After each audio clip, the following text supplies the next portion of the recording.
Hello दोस्तों, मैं सौरभ हार्दिक स्वागत करता हूं आप सभी का आपके अपने परिवार द सॉल्यूशन इंस्टीट्यूट पे। तो आज हम लोग भाई बात करने वाले हैं यूपीएसआई जो है हमारा 2023, जिसका अभी हमने सिलेबस डिस्कशन किया था जो हमारा मैथ फाउंडेशन था। और अब हम लोग यहाँ से बात करने वाले हैं मैथ फाउंडेशन की जो है हमारे पास क्लास नंबर फर्स्ट। ठीक है भाई, मैथ फाउंडेशन की जो होगी हमारे पास, ये हमारे पास क्लास नंबर फर्स्ट है और जिसपे हम लोग पढ़ने वाले हैं नंबर सिस्टम यानी कि संख्या पद्धति। हम लोग क्या पढ़ेंगे? नंबर सिस्टम यानी कि संख्या पद्धति हम लोग यहाँ से पढ़ने वाले हैं। ठीक है भाई, बात आप समझ गए। और संख्या पद्धति की हमारे पास पहली क्लास है और इस पे हम लोग क्या करेंगे कि आज हम लोग देखेंगे कि भाई हम लोग नंबर सिस्टम पे हम लोग क्या क्या पढ़ने वाले हैं, ये भी हमें पता होना चाहिए। ठीक है भाई, तो जो लोग सही ढंग से तैयारी करना चाहते हैं, हमारे साथ जुड़े रहना चाहते हैं, तो लोग चैनल को सब्सक्राइब जरूर कर लेंगे और वीडियो को लाइक जरूर करेंगे। ठीक है भाई, तो चलिए अब हम लोग आगे स्टार्ट करते हैं कि भाई ये हमारे पास देखो पहली क्लास है और आपको क्या है कि ये जो है एक नंबर सिस्टम की क्लास पहली मिलेगी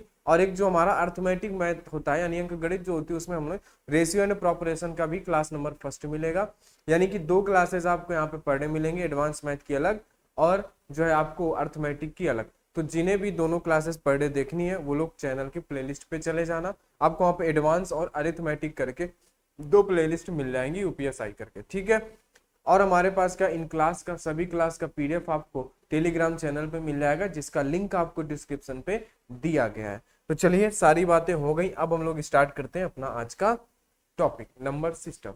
तो देखो भाई नंबर सिस्टम में हमें पढ़ना क्या क्या है, आप देख लो आपके सामने है कि नंबर सिस्टम पे हमें सबसे पहले पढ़ना है क्लासिफिकेशन, यानी कि क्लासिफिकेशन ऑफ नंबर्स, यानी नंबर्स को किस तरीके से बांटा गया है ना। जो लोग पहली बार मैथ या पढ़ रहे हैं तो उन्हें बहुत कुछ नया सीखने को मिलेगा, और जो क्या है हमसे पहली बार पढ़ रहे हैं उन्हें भी नंबर सिस्टम में बहुत सारी चीजें देखने को मिलेंगी। ये नंबर सिस्टम कम से कम 15 से 20 क्लासेस जो है होंगी इस पे, क्योंकि इतने सारे टॉपिक हैं और सबसे बड़ा टॉपिक यही है आपका एडवांस में, क्योंकि इसमें बहुत सारे क्वेश्चन बनते हैं और बहुत सारे यहाँ पे टाइप भी होते हैं, बहुत सारे टॉपिक भी होते हैं। ठीक है, सबसे पहला क्लासिफिकेशन, उसके बाद यूनिट डिजिट यानी इकाई अंक देखेंगे, फिर रिमाइंडर थ्योरम, शेषफल प्रमेय, फिर एओ एंड डीओ यानी असेंडिंग ऑर्डर और डिसेंडिंग ऑर्डर, आरोही क्रम अवरोही क्रम देखेंगे। इसके बाद हम लोग देखेंगे एपीजीपी अर्थमेटिक प्रोग्रेशन और जियोमेट्रिक प्रोग्रेशन, यानी कि है ना अर्थमेटिक प्रोग्रेशन और जियोमेट्रिक प्रोग्रेशन। इसके बाद हम लोग देखेंगे बार, और फिर उसके बाद रूल्स ऑफ नंबर और नंबर ऑफ जीरोस। इतने टॉपिक हम लोग यहाँ पे देखेंगे। इसके साथ साथ हम लोग देखेंगे यहाँ पे फैक्टर्स जो भी होता है ना, डिविजिबिलिटी रूल्स हम लोग देखेंगे। ठीक है भाई, उसके बाद हम लोग देखेंगे फ्रैक्शन यानी भिन्न, परफेक्ट स्क्वायर और क्यूब कैसे बनाते हैं ये भी देखेंगे, क्वोशिएंट डिविडेंड शेषफल भाजक है ना, भागफल, ये सारी चीजें हम लोग देखेंगे। मिक्स क्वेश्चन भी हम लोग यहाँ पे देखेंगे। तो आप देख सकते हो यहाँ से 2, 2, 4, 2, 6, 2, 8, 2, 10, 11, 12 और 14 टॉपिक है जो हमें सिर्फ नंबर सिस्टम पे पढ़ने है ना। 14 क्लास तो ऐसे ही मान लो 14 क्लास के ऊपर तो जाएगा ही, तो हम लोग पूरी डिटेल से पढ़ने वाले हैं। आप सभी को पता है कि हमारे पास 5 से 6 मंथ है, 5 से 6 महीने है हमारे पास, ये बात सभी को पता है। आराम से लग जाओ, बढ़िया से नोट्स बनाओ और ये पीडीएफ आपको पर डे टेलीग्राम चैनल पे मिलते रहेंगे। ठीक है भाई, तो चलिए अब हम लोग बढ़ते हैं अपने नंबर की तरफ। जो आज हम लोग यहाँ पे पहला टॉपिक देखने वाले हैं क्लासिफिकेशंस ऑफ नंबर। क्या देखने वाले हैं? क्लासिफिकेशन यानी कि संख्याओं का वर्गीकरण या नंबर का वर्गीकरण। तो अब सभी लोग आराम से इधर देखेंगे, ठीक है, ताकि आपको बिल्कुल सही ढंग से समझ में आए। तो अब हम लोग बात करते हैं नंबर सिस्टम यानी संख्या पद्धति। तो सबसे पहले बात करेंगे नंबर, कि नंबर को भाई कितने भागों में और किस तरीके से डिवाइड करा गया है, किस तरीके से इसका क्लासिफिकेशन है, ये सारी चीजें हम लोग यहाँ पे समझेंगे। ठीक है भाई, तो अगर हम लोग बात करें सबसे पहले, तो यहाँ पे आपको 3 चीजें देखने को मिल जाती हैं। क्या होता है? एक तो हमारे पास होता है वास्तविक संख्या यानी जिसे आप बोलते हो रियल नंबर, एक होता है आपके पास काल्पनिक संख्याएं जिसे आप बोलते हो इमेजिनरी नंबर, और एक होता है आपके पास मिश्रित संख्याएं जिसे आप क्या बोलते हो? Mixed number. बात समझ में आई? ये 3 तरीके से इस नंबर को डिवाइड किया गया, इस नंबर को 3 भागों में बांटा गया। ठीक है, लेकिन यहाँ पे एक चीज आप समझना कि जो यहाँ पे आपको ये 2 चीजें दी गई हैं, ये जो दी गई हैं आपको काल्पनिक संख्याएं, और क्या दिया गया है आपको? ये मिश्रित संख्याएं। तो ये जो है आपके कंपटीशन के किसी भी एग्जाम में नहीं पूछा जाता है।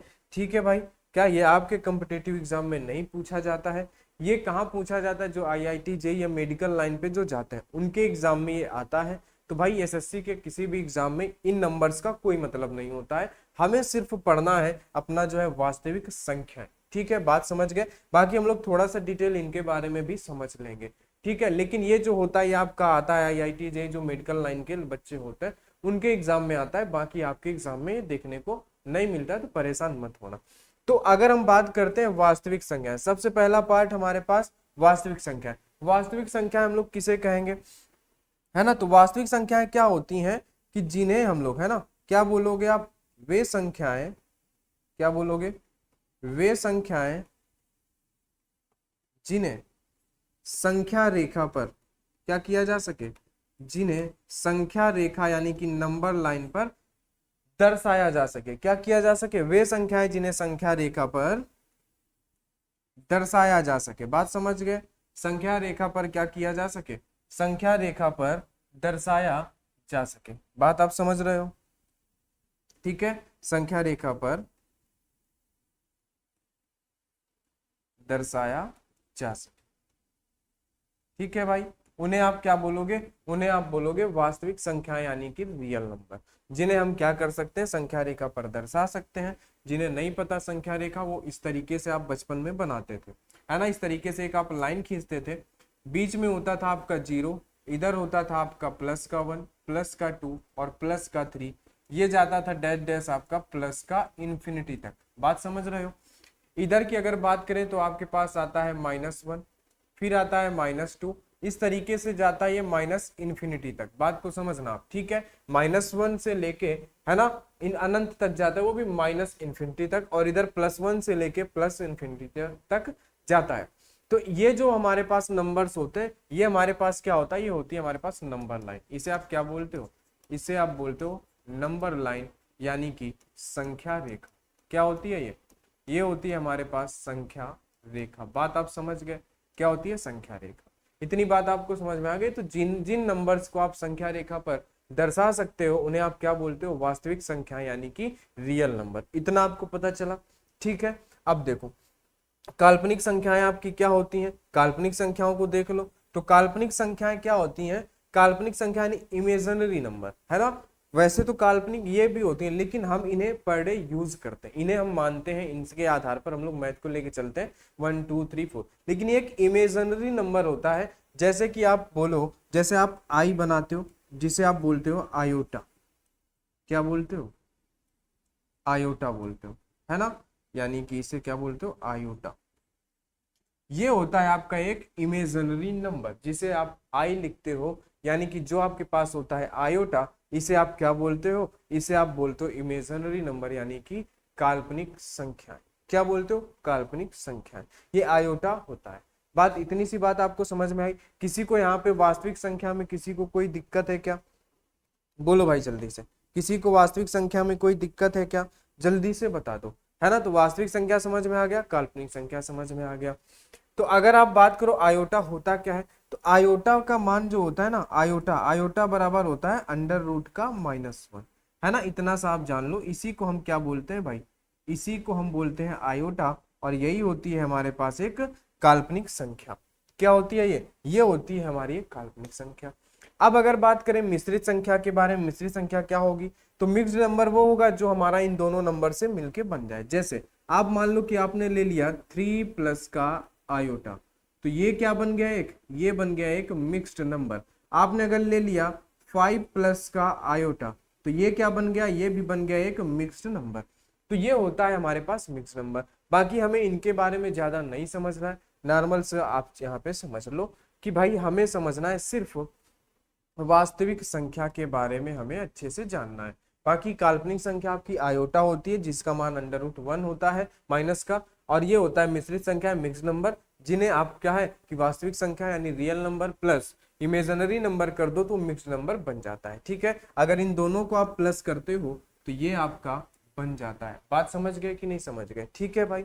चलो तो अब आप बात करते हैं हम लोग यहाँ से आगे कि भाई वास्तविक संख्या के बारे में, क्योंकि हमें बात करनी है वास्तविक संख्या के बारे में, हमें समझना है वास्तविक संख्याओं के बारे में। ठीक है भाई, चलिए तो अब हम लोग कहाँ चलेंगे। अभी हम लोगों ने देखा नंबर के 3 पार्ट, वास्तविक संख्या, काल्पनिक संख्या और मिश्रित संख्या। ये दोनों हमारे काम की नहीं है, हमारे काम का सिर्फ वास्तविक संख्या है। तो अब हम लोग चलते हैं वास्तविक संख्या के अंदर। बात समझ गए। चलिए तो अब आ जाते हैं हम लोग वास्तविक संख्या के अंदर, यानी रियल नंबर के अंदर। प्रॉपर स्ट्रक्चर पे आप लोग समझते चलना, आपको बिल्कुल मजा आ जाएगा। और उम्मीद है कई लोगों ने ऐसा पहले कभी पढ़ा भी नहीं होगा, है ना। किस तरीके से पढ़ा होगा भाई, हेडिंग डाल दी, बता दिया, लेकिन किस तरीके से आए, किस तरीके से इनका क्लासिफिकेशन है, ये हम लोग यहाँ पे प्रॉपर पढ़ेंगे। तो स्ट्रक्चर बनाते हुए पढ़ना। तो वास्तविक संख्या है रियल नंबर्स। तो देखो भाई यहाँ पे क्या होता है, अब यहाँ पे जब वास्तविक संख्याओं को बांटा गया, तो यहाँ पे हमारे पास इन्हें दो भागों में बांटा गया। एक हो गया पूर्णांक, यानी जिसे आप बोलते हो इंटीजर्स, और एक हो गया आपके पास दशमलव, यानी जिसे आप बोलते हो डेसिमल। इन दो भागों में वास्तविक संख्याओं को, यानी कि रियल नंबर्स को बांटा गया। तो सबसे पहले हम क्या करते हैं, हम लोग इंटीजर्स के बारे में बात करते हैं, इस पूर्णांक के बारे में बात करते हैं। दशमलव को अभी हम लोग पेंडिंग डालते हैं, इसे हम लोग बाद पे समझेंगे, क्योंकि एक अलग उसकी ब्रांच है, इसकी ब्रांच एक अलग है ना। लेकिन है दोनों किसके ब्रांच, रियल नंबर्स के। तो सबसे पहले हम लोग पूर्णांक को समझते हैं।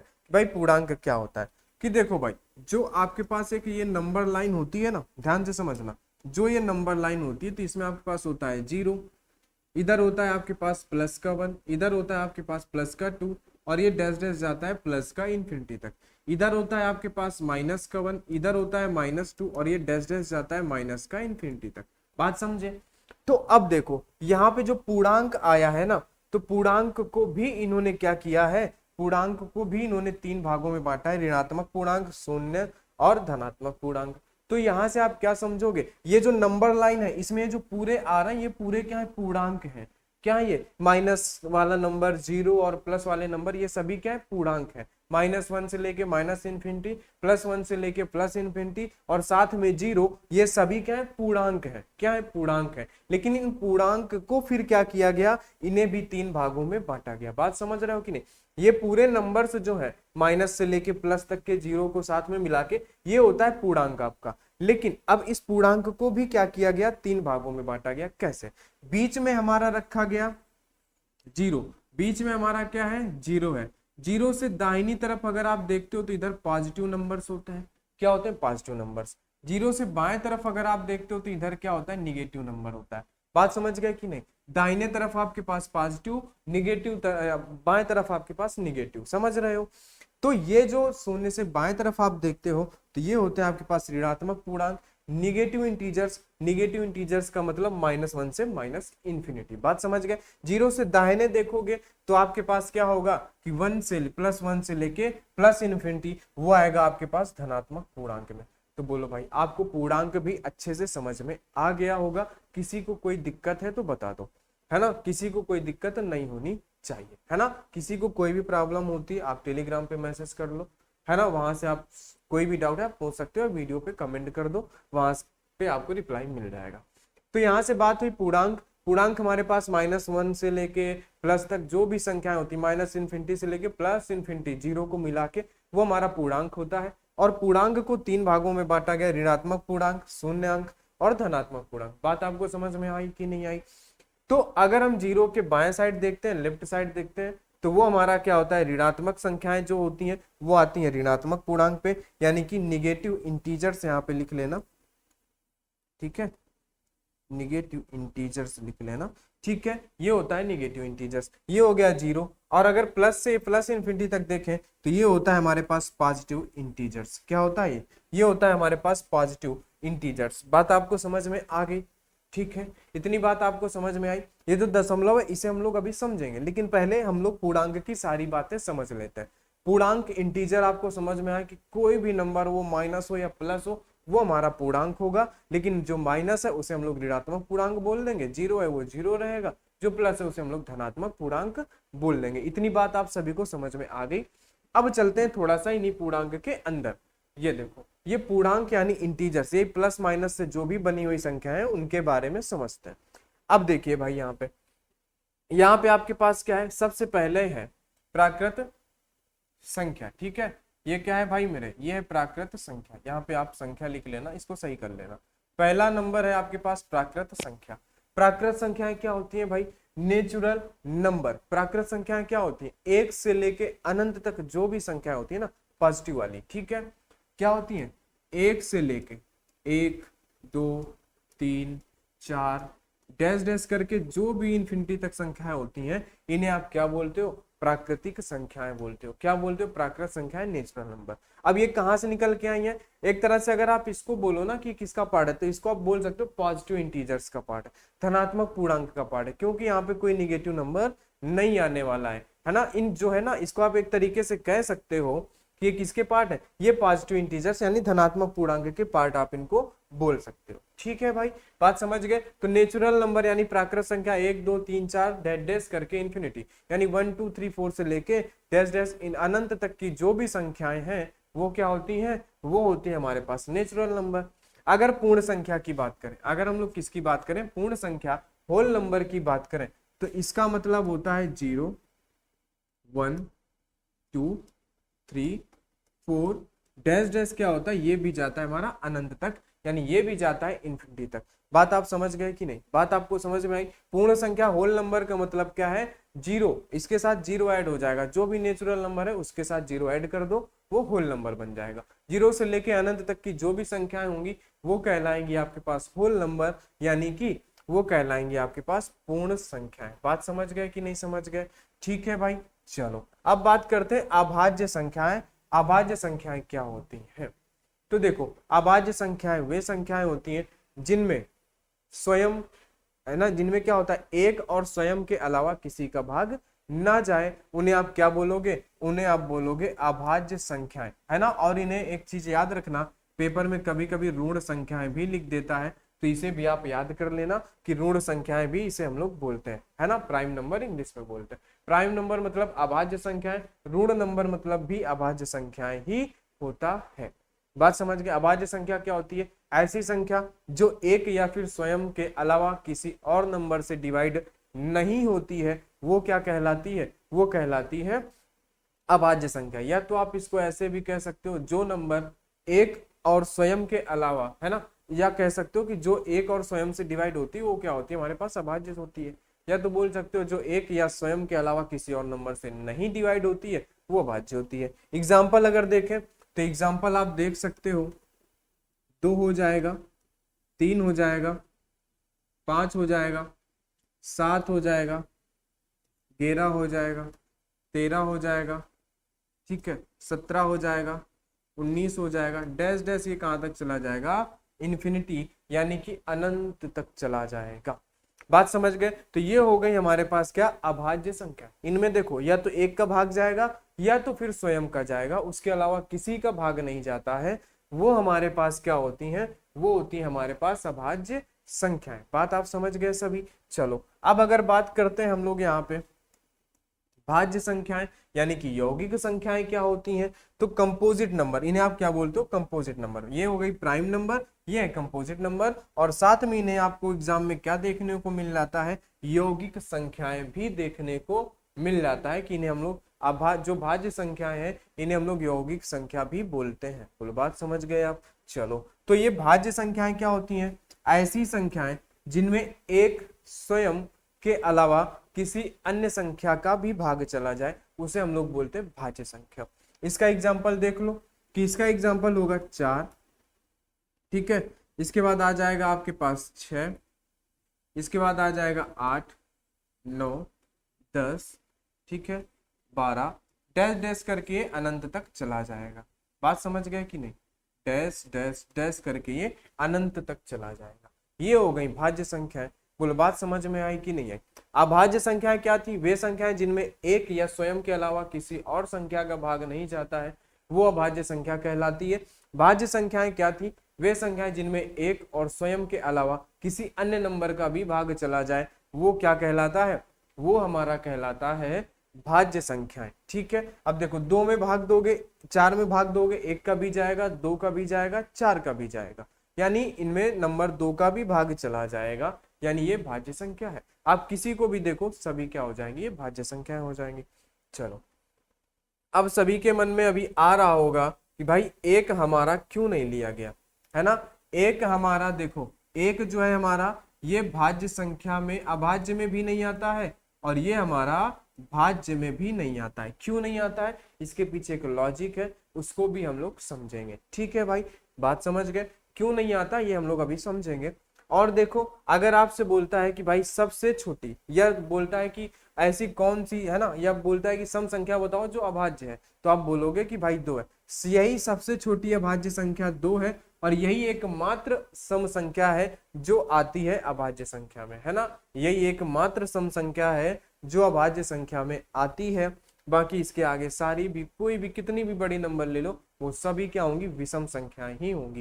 लेकिन 2 एक ऐसी संख्या है जो सम होने के साथ साथ अभाज्य भी है, तो ये आप याद कर लेना। अब बात करते हैं हम लोग कि भाई 1 हमारा यहाँ आता क्यों नहीं है ना। 1 हमारा ना भाज्य में आए ना भाज्य में, ऐसा क्यों होता है। बाकी ये चारों चीजें आपको समझ में आ गई होंगी, ऐसी उम्मीद है। ठीक है ना, क्योंकि किसी को कोई डाउट नहीं रहेगा, जो डाउट है वो पहले ही उसका क्लियर हो जाएगा, है ना। तो इतनी बातें आप समझ गए। आप चाहो तो एक बार हम लोग पीछे से इसको रिवाइज भी कर सकते हैं, है ना। एक बार अगर चाहो तो हम लोग इसे पीछे से रिवाइज कर लें। हमने बात की थी नंबर की। नंबर में हमने सबसे पहले देखा रियल नंबर, इमेजिनरी नंबर और मिक्स नंबर। ये दोनों हमारे काम के नहीं है, इन्हें हमने नॉर्मल समझ लिया। ये हमारे काम का था रियल नंबर। रियल नंबर कैसे किसे कहते हैं, वे संख्याएं जिन्हें संख्या रेखा पे दर्शाया जा सके, यानी ऐसी संख्याएं, ऐसे नंबर जिन्हें नंबर लाइन पे क्या किया जा सके, दर्शाया जा सके, वो हमारे पास हो गए वास्तविक संख्या। अब हम इस वास्तविक संख्या के अंदर चलते हैं। क्या करते हैं, इस वास्तविक संख्या के अंदर जब हम लोग आते हैं तो ये 2 भागों में बढ़ जाती है, एक पूर्णांक और एक क्या होता है, दशमलव। लेकिन दशमलव को अभी हमने पेंडिंग कर रखा है, पहले हम लोग पूर्णांक को समझते हैं। पूर्णांक होता क्या है, जितने भी नंबर्स नंबर लाइन पे आते हैं वो सभी पूर्णांक होते हैं। इनमें जो निगेटिव होंगे वो निगेटिव इंटीजर्स होंगे, जीरो जो है वो जीरो होगा, जो पॉजिटिव है ये पॉजिटिव इंटीजर्स होंगे। ठीक है, इतनी बात आप समझ गए। आगे जब हमने बात की यहाँ से तो पूर्णांक आया, और ये कौन सा पूर्णांक, इसे आप पॉजिटिव इंटीजर्स कह सकते हो, धनात्मक पूर्णांक कर सकते हो, क्योंकि यहाँ पे सारे नंबर्स धनात्मक हैं। ठीक है, प्राकृत संख्या ही सबसे पहले, ये क्या होती है, ये 1 से लेके अनंत तक होती हैं, इतनी बात आप समझ गए। उसके बाद पूर्ण संख्या, ये 0 से लेके अनंत तक होती है, यानी नेचुरल नंबर में 0 ऐड कर दो तो वो होल नंबर बन जाता है, यानी कि वो पूर्ण संख्या बन जाती है। इसके बाद अभाज्य संख्याएं, जिसे आप ऋण संख्याएं यानी कि प्राइम नंबर बोलते हो, ये क्या होती हैं, अभाज्य संख्याएं कौन सी होती, जिनमें एक व स्वयं के अलावा किसी अन्य संख्या का भाग नहीं जाता है, वो हमारे पास क्या कहलाती हैं, वो कहलाती हैं अभाज्य संख्याएं। क्या कहलाती हैं, अभाज्य संख्याएं। और भाज्य संख्याएं क्या होती हैं, यौगिक संख्याएं 4, 6, 8, ये जो है हमारे पास क्या होती है, इनमें एक स्वयं के अलावा अन्य नंबर का भी भाग जाता है, वो होती है भाज्य संख्याएं। एक हमारा यहाँ दोनों में नहीं आता है। चलो, तो अब बात करते हैं अभाज्य संख्याएं यानी कि ऋण संख्याएं। इनमें हम लोग बात करेंगे कि भाई यहाँ पे हमारा 1 क्यों नहीं आता है। ठीक है मेरे भाई, चलो, बात आप समझ गए इतनी।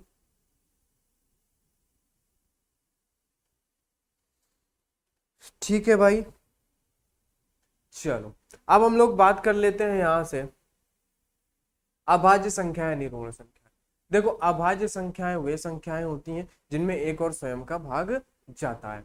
तो अब यहाँ पे एक क्यों नहीं आता है वो देखते हैं। तो देखो भाई, अभाज्य संख्या जो होती है ये कहती है कि भाई कितने गुणनखंड की कोई भी नंबर जो हमारे साथ रह सकता है, जो हमारी फैमिली में रह सकता है, उसके केवल 2 गुणनखंड होने चाहिए। क्या होने चाहिए, ओनली 2 फैक्टर्स। कितने, ओनली 2 फैक्टर्स। यानी कि आप कह सकते हो कि इनके कहने का मतलब होता है कि केवल 2 गुणनखंड होने चाहिए। क्या होने चाहिए, केवल 2 गुणनखंड होने चाहिए, इनके कहने का मतलब ये होता है। अब आप देख सकते हो, कोई भी एग्जांपल उठा के देख सकते हो, है ना। आप किसी भी अभाज्य संख्या को उठा के देख सकते हो, जैसे आप 2 को ले लो या 5 ले लो, कोई भी एक नंबर ले लो। आप अगर 2 को लेते हो, इसके कितने गुणनखंड होंगे, आप देखो यहां से 2, एक तो ये 1 से डिवाइड होगा, दूसरा एक किससे डिवाइड होगा, दूसरा ये खुद 2 से डिवाइड होगा। बात समझ गए, कितने गुणनखंड, 2। अब अगर बात करते हैं हम लोग, जैसे 5 ले लेते हैं, 5 के इसका एक गुणनखंड 1 हो जाएगा, दूसरा गुणनखंड हमारे पास 5 हो जाएगा। बोलो, बात समझ गए, इसके भी केवल 2 गुणनखंड। और भी आपके मन में कोई नंबर हो ले लो, 19 को ले लो या 17 को ले लो, आप 19 को लेके देख लो, 19 में क्या हो जाएगा, इसमें केवल एक और क्या हो जाएगा, ये 19 हो जाएगा। इसके भी कितने गुणनखंड, 2। तो ये हमारा अभाज्य संख्या का जो परिवार है ये क्या कहता है, हमारे साथ वही लोग रहेंगे जिनके केवल 2 गुणनखंड है। ठीक है, तो बात आप समझे कि नहीं समझे, कुछ बात समझे कि नहीं समझे कुछ। अगर हम बात करें वन की, अगर हम बात करें वन की, तो अब बताओ इसके कितने फैक्टर। इसका तो केवल एक ही फैक्टर है, बोलो मेरे भाई, बोलो इसका कितना, केवल एक ही गुणनखंड है। तो क्या इसको रखा जाएगा, क्या इसको अभाज्य में रखने देंगे। भाई आपकी फैमिली का कुछ नियम है कि हमारे साथ ऐसे लोग रह पाएंगे, तो उस नियम के विरुद्ध आप जा नहीं सकते हो। अभाज्य संख्याओं का रूल है कि हमारे साथ वही लोग रहेंगे जिनके केवल 2 फैक्टर हैं, वही रह सकते हैं। यहाँ पे देखो, आपने कोई भी एग्जांपल उठा लेना, उसके सिर्फ 2 ही फैक्टर मिलेंगे। और एक जो था ये गया कि भाई साहब हमें भी रख लो, इन्होंने बोला रुको हम पहले चेक करते हैं। चेक किया, इन्होंने बोला भाई तुम्हारा तो एक ही गुणनखंड है, तो तुम हमारे काम के नहीं हो, तुम यहां से जाओ, बोलो, है ना। तो इसको क्यों नहीं रखा गया, क्योंकि इसके गुणनखंड एक होते हैं। इन्हें अपने हिसाब से एक रफ कॉपी लेके बैठ जाओ, जो भी चीजें निकलती जा रहे हैं उनको आप अपने हिसाब से नोट करते जाओ, है ना। इसीलिए हमेशा 2 कॉपी लेके बैठा करो, एक आप लेके बैठा करो रफ, है ना। हमेशा रफ कॉपी लेके ही आप पढ़ा करो, हमेशा रफ कॉपी लेके पढ़ा करो। उससे क्या होगा कि कभी कभी कोई चीजें जो लिखी नहीं जाती हैं, मुंह से बताई जाती हैं, तो आप उनको अपने समझने के हिसाब से नोट कर सको। ठीक है, तो जैसे यहाँ पे एक क्यों नहीं आता है, क्योंकि इसका केवल एक गुणनखंड है, 2 गुणनखंड नहीं है। 2 होते तो हमारा यहाँ पे आ जाता। ये बात हो गई कि भाई अभाज्य संख्या में इसको क्यों नहीं रखा जाता है।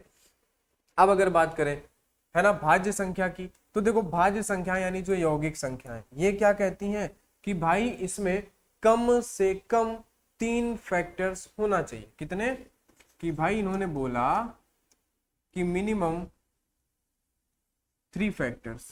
कितने, 3 फैक्टर्स, यानी कम से कम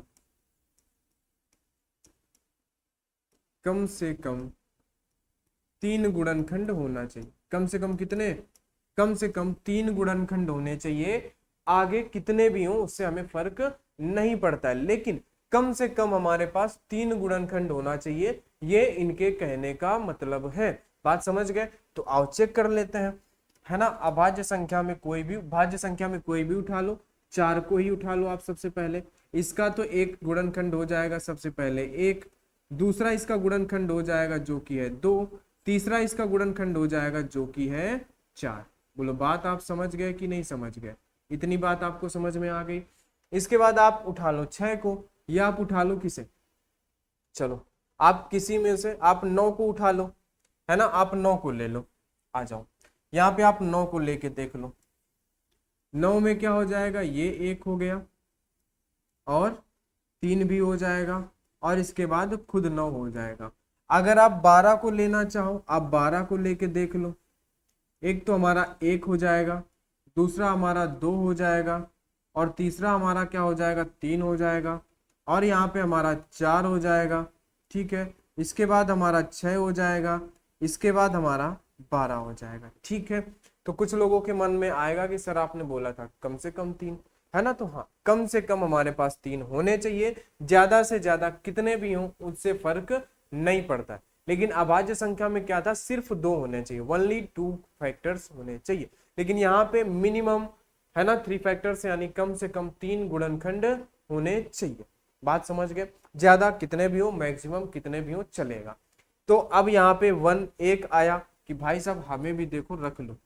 एक ने क्या बोला कि भाई साहब हमें भी अपने साथ रख लो, इन्होंने बोला रुको चेक करते हैं तुम्हारे कितने गुणनखंड होंगे। तो ये फिर से यहाँ पे 1 पे ही लटक गए।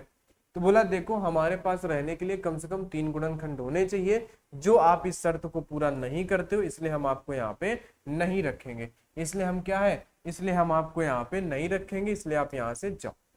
बात समझ गए, तो इसको आप अपने हिसाब से नोट कर लेना कि 1 हमारा क्यों नहीं आता है।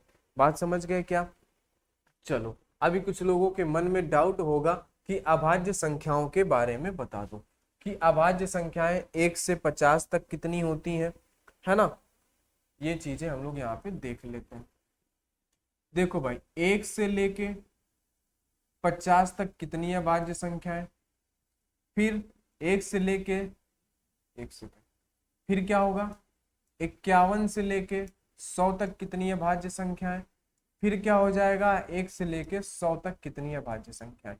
ये सभी चीजें आपको जाननी होंगी, सभी के मन में होगा कि भाई हमें ये बता दो, है ना, सभी के मन में होगा, बोलो होगा कि नहीं होगा सभी के मन में, चलो बताओ जल्दी से।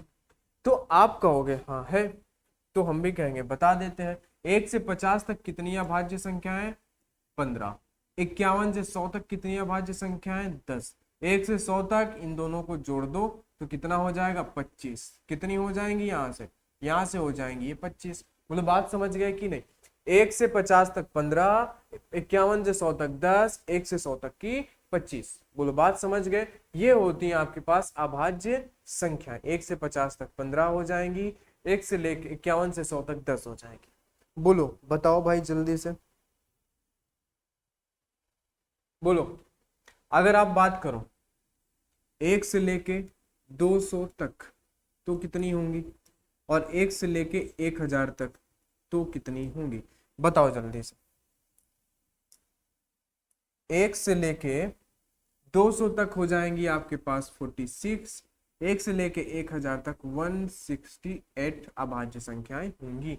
तो इन्हें आप भाई मेरे नोट कर लेना बिल्कुल अच्छे से, ये आपके लिए जरूरी है और इन्हें आपको याद करना पड़ेगा। ऐसा नहीं है कि आप निकालो, इनको आपको क्या करना पड़ेगा, रटना पड़ेगा। ठीक है मेरे भाई, चलो तो ये बात आपको समझ में आ गई। अब चलते हैं थोड़ा सा आगे, ठीक है, अब चलते हैं आगे। अब भी है हमारे पास सह अभाज्य संख्या। चलो सह अभाज्य संख्या के बारे में समझ ले, ठीक है, चलो आ जाओ। तो सह अभाज्य संख्या यानी को प्राइम नंबर। देखो यहाँ पे जो अभाज्य आया है ना, इसका कोई मतलब नहीं है यहाँ पे, आप परेशान मत होना कि ऐसा आप कहने लगो कि भाई यहाँ पे हम क्या करेंगे भाज्य अभाज्य का कॉन्सेप्ट लगाने का, नहीं, ऐसा बिल्कुल नहीं है। सह अभाज्य यानी को प्राइम का मतलब होता है कि इनका HCF, इनका हाईएस्ट कॉमन फैक्टर 1 होना चाहिए, है ना, क्या होना चाहिए, 1 होना चाहिए। या तो बोल सकते हो कि कॉमन कितना होना चाहिए, कॉमन 1 होना चाहिए। आप ये यहां से बोल सकते हो कि इनमें कॉमन क्या होना चाहिए, 1 होना चाहिए। बात समझ गए। HCF हाईएस्ट कॉमन फैक्टर 1 या फिर कॉमन 1 ऐसे बोल सकते हो। HCF 1 हो या फिर कॉमन 1 हो। कैसे, आओ एग्जाम्पल आपको दिखाते हैं कैसे।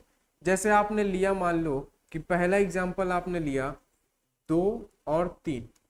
अब देखो इसमें से संख्याएं कोई भी हो सकती है, ऐसा मत समझना कि सह अभाज्य यानी अभाज्य संख्या होंगी, नहीं, संख्याएं भाज्य और अभाज्य दोनों भी हो सकती हैं। लेकिन इसका कहने का मतलब क्या है, जिनका HCF 1 होगा वो सह अभाज्य होंगी, बाकी नहीं होंगी। और जिनमें कॉमन 1 है तो दोनों चीजें एक ही है, कॉमन हो या HCF हो।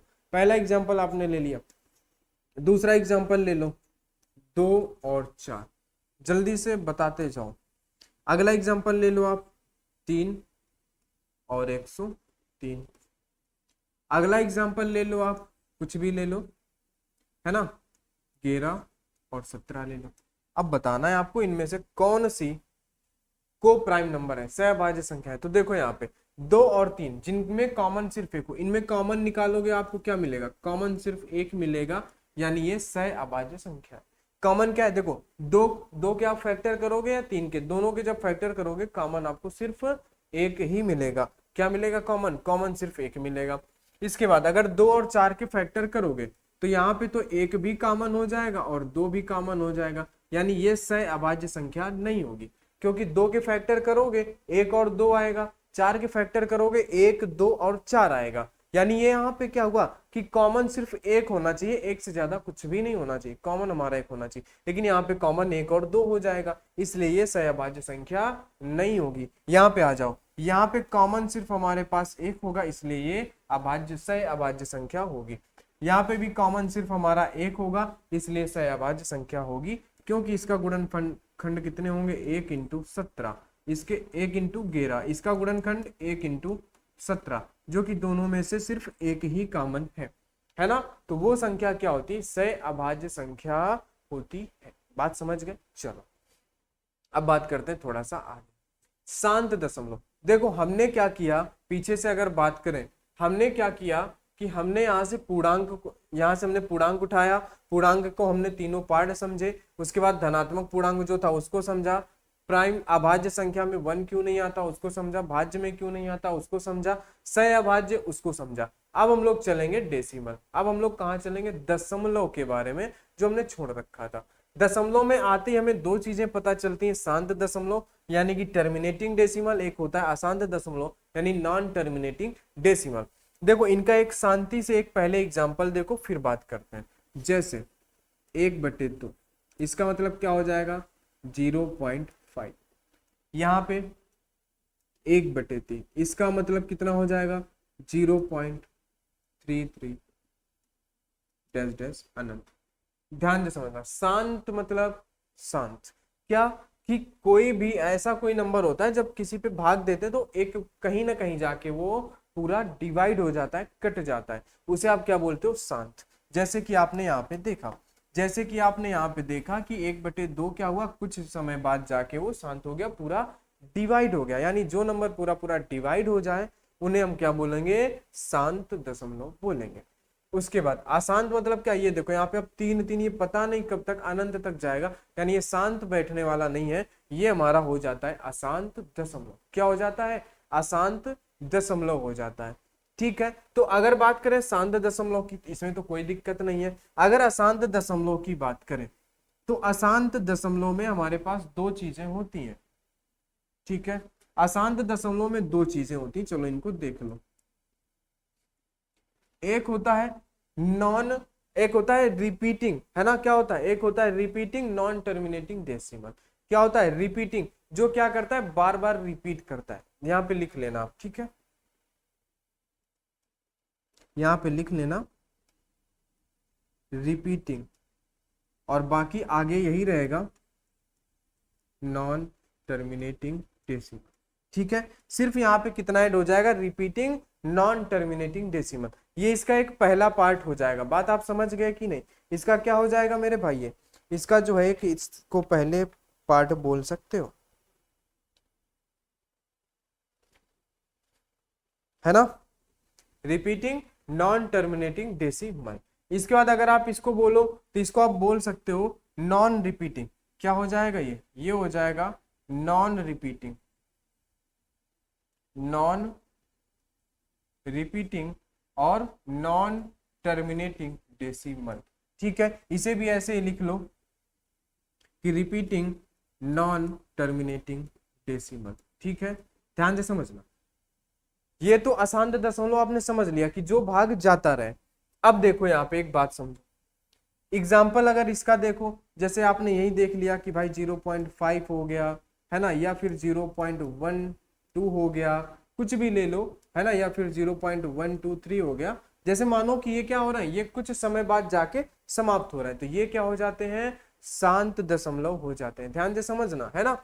और ये रिपीटिंग नॉन टर्मिनेटिंग डेसिमल क्या होता है कि यहाँ पे कोई नंबर, जैसे ये है ना, ये रिपीट होने लगा, क्या होने लगा, जैसे मान लो कि 0.3333 ये बार बार रिपीट होता रहे, या मान लो, है ना, जैसे आप मान लो कि 0.555 ऐसे मान लो कि रिपीट होता रहे, कोई नंबर क्या होता रहे, रिपीट होता रहे। ठीक है, इतना आप समझो। यहाँ से नॉन रिपीटिंग में क्या होता है, कुछ भी आ जाए यहाँ पे, जैसे कभी कभी होता नहीं 0.25612345 कुछ भी आ रहा है, रिपीट नहीं हो रहा है। बात को समझना, जो समझाने का मुख्य उद्देश्य है, 0.294397 कुछ भी आ रहा है, ये होता है नॉन रिपीटिंग। दशमलव में जो है दो टाइप हुए, शांत दशमलव, अशांत दशमलव। लेकिन जो अशांत दशमलव था ये दो तरीके का था, एक रिपीटिंग जिसमें नंबर कोई रिपीट होने लगता है, ये नॉन रिपीटिंग यानी यहाँ पे कुछ रिपीट नहीं होता, है ना। इसका एक एग्जांपल ऐसे लिख लो, एक तो आपने ये लिख लिया, दूसरा आप यहाँ पे ऐसे लिख लो, जैसे 0.126 है ना, जिसपे एक पैटर्न रिपीट होता रहे, यानी कुछ ना कुछ वो रिपीट होने लगे, वो हो जाता है रिपीटिंग नॉन टर्मिनेटिंग डेसिमल। बात आप समझ गए कि नहीं समझ गए। तो देखो ये जो होता है ना, ये देखो एक ये पैटर्न पे चलता है, क्या होता है, इसका एक पैटर्न होता है, क्या होता है, एक पैटर्न। जैसे ये 3 के पैटर्न पे क्या हो रहा है, रिपीट हो रहा है। ये 1 2 6 के पैटर्न पे रिपीट हो रहा है, लेकिन इसका कोई पैटर्न नहीं होता, कोई कुछ नहीं होता। कभी कभी आप भाग देते हो ना, कुछ भी आता रहता है, चलता ही रहता है, वही है ये, है ना। और ये क्या होता है, ये एक समय पे रिपीट होने लगता है, आपको पता चल जाता है कि हाँ ये यही आता रहेगा, तो वही चीज होती है यहाँ से। ठीक है भाई, तो एक चीज यहाँ से बार का कॉन्सेप्ट यहाँ से निकल के आता है मेरे भाई, क्या, बार। जैसे देखो ये 3 रिपीट हो रहा है ना, तो आप क्या बोलते हो कि 3 जो है बार बार रिपीट होगा, इसके ऊपर बार लगा दो। जो संख्या बार बार रिपीट होगी उसके ऊपर बार लगा दो, उसे कहते हैं बार। और बार का कॉन्सेप्ट यहीं से निकल के आया, इसको हम लोग बार को अलग से पढ़ेंगे, है ना, अपने आगे देख रखा है टॉपिक पे, हम लोग पढ़ेंगे इसे। अब जैसे ये है, इसको आप क्या लिखोगे, 0.126 इतना रिपीट हो रहा है, तो इतने के ऊपर बार लगा दो। देखने वाला समझ जाएगा कि 126 है जो बार बार रिपीट हो रहा है, इसलिए इस बच्चे ने क्या किया, इसको 126 लिख दिया, ऊपर बार लगा दिया। बार का मतलब वो नंबर बार बार आ रहा है, लेकिन इनमें कोई पैटर्न नहीं होता। ये 2 5 6 2 9 4 कुछ भी आता रहता है, उनका कुछ नहीं कर सकते, उनको पड़े रहने दो। बात समझ गए आप, दशमलव की बात समझ गए। शांत दशमलव जो कुछ समय बाद जाके रुक जाए, शांत दशमलव जो ना रुके। और इसमें अशांत ना रुकने वाले 2 तरीके के होते हैं। एक क्या होता है, कुछ जिद्दी आदमी होते हैं जो एक ही तरह के आते हैं और कहते हैं हम चलते रहेंगे, हम बढ़ते रहेंगे, वही हो गए। और एक होते हैं कुछ भी आ रहा है, कहीं भी जा रहे हैं, इधर भी जा रहे हैं, इधर भी जा रहे हैं, ऐसे भी जा रहे हैं, कोई दिक्कत नहीं है। ये हो गया कि एक सीध पे जा रहे हैं, एक पैटर्न पे जा रहे हैं कि हाँ सीधे जा रहे हैं, समझ गए ना, ये है दशमलव। आगे आ जाओ, आगे अब बात करते हैं परिमेय संख्याएं और अपरिमेय संख्याएं। तो देखो परिमेय संख्या और अपरिमेय संख्याएं क्या है। परिमेय संख्याएं वे संख्याएं हैं जिन्हें आप क्या कर सको, जिन्हें आप P/Q के रूप में लिख सको, जिन्हें आप P/Q के रूप में लिख सको। अपरिमेय संख्याएं वे संख्या होती हैं जिन्हें आप P/Q के रूप में नहीं लिख सकते हो, जिन्हें आप P/Q के रूप में नहीं लिख सकते हो, वो क्या होती है, अपरिमेय संख्याएं होती हैं। बोलो ये बात समझ में आई क्या। ये एक हो गया आपके पास परिमेय संख्याएं, एक हो गई आपके पास अपरिमेय संख्याएं। परिमेय संख्याएं और क्या है, अपरिमेय संख्याएं, बोलो जल्दी से। ठीक है, चलो अगर एग्जाम्पल की बात करो तो जैसे इनका एग्जाम्पल ले लो, जैसे कि आप 1/5 ले लो, है ना, या आप 17/15 ले लो, कुछ ऐसे ले लो जिन्हें आप P/Q के रूप में लिख सको, है ना। वो क्या हो जाता है, वो होती है परिमेय संख्या, है ना। जैसे आपने 15/17 ले लिया, है ना, या आप और भी लेना चाहो आप ले लो 9/10, है ना। यानी इस तरीके से ले लो। आपको पता है नीचे 2 या 5 होता है तो वो संख्या पूरी पूरी डिवाइड होती है, इतना तो आपको पता ही है। आप उस हिसाब से एग्जाम्पल ले लो कि 9/10, 1/5, 17/15, ये तो क्या हो गए, ये हो गए हमारे पास क्या, कि ये हो गई हमारे पास परिमेय संख्या, इन्हें हम P/Q के रूप में लिख सकते हैं। लेकिन अपरिमेय संख्या,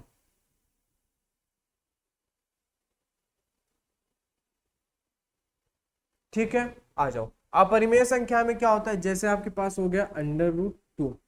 अब √2 को क्या लिखते हैं, 1.414, बोलो ये लिखते हैं ना। इसे क्या आप परिमेय संख्या पे लिख सकते हो, नहीं लिख सकते हो, है ना। ये क्या है, √2 जो है अपरिमेय संख्या होती है।